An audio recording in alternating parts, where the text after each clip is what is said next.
Hello everyone, in this video I'm gonna walk you through on how to hide Instagram following and followers list. So if you want to hide the list of the followers and the following, here's a quick guide on how to do that. So the first thing you have to do is open up your Instagram. Once you open it, then you tap on the profile icon.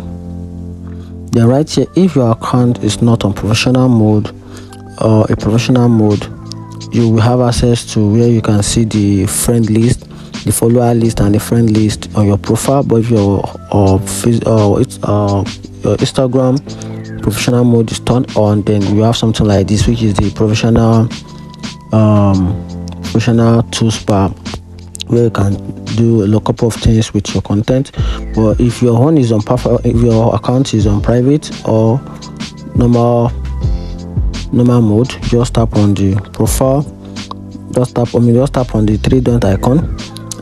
Then from there you scroll down a little, then tap on account privacy. Then you have to privatize your account. You have to put your account on private, so it will hide your followers list and your following list. So just tap on it like that. Then this will switch to private. This will switch your account to private account.